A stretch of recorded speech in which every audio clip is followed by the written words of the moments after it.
Using our new onCreateFollower Firebase function, using the onCreate Firestore cloud trigger, we have the ability to listen for when a new follower is created when one user follows another.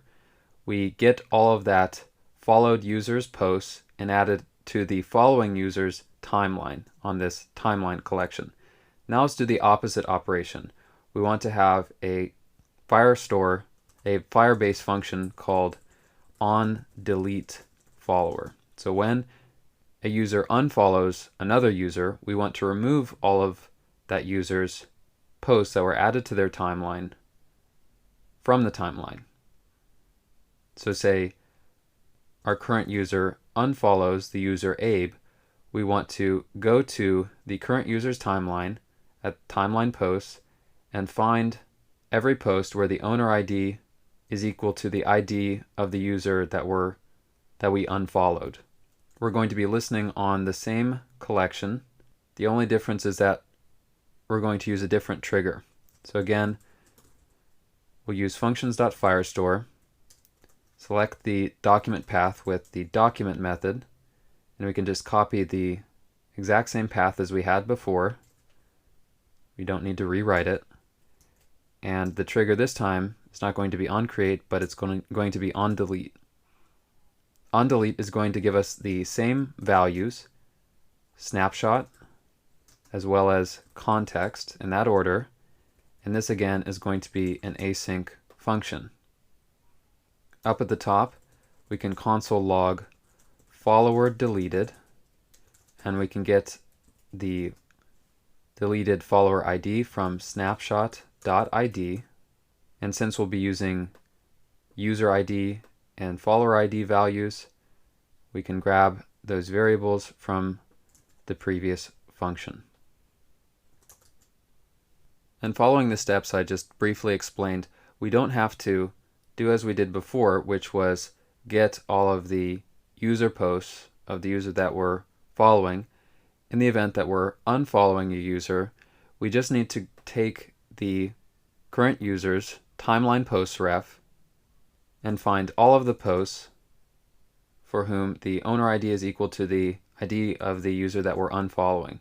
So we can copy the timeline posts ref from the previous function, but we want to chain on a where method.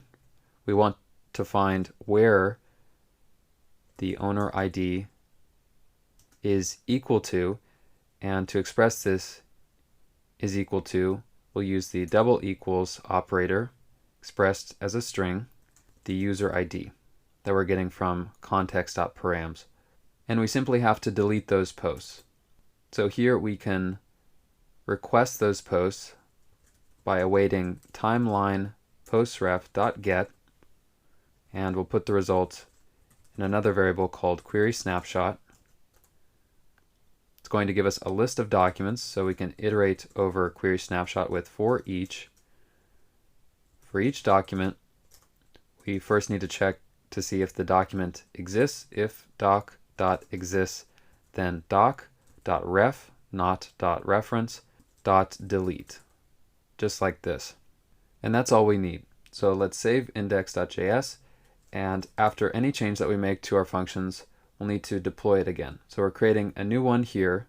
So we'll run our familiar command, Firebase deploy only functions. And when that runs, we'll have created our onDeleteFollower function. We can confirm that in our functions resource.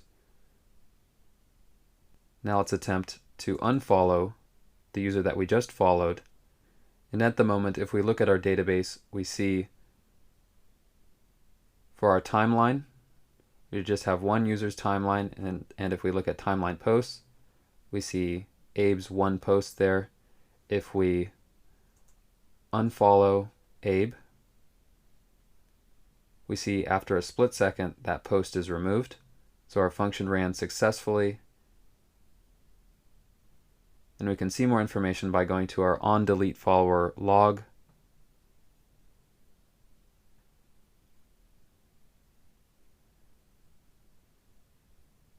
And in the log, we see follower deleted with the ID of the user that we unfollowed.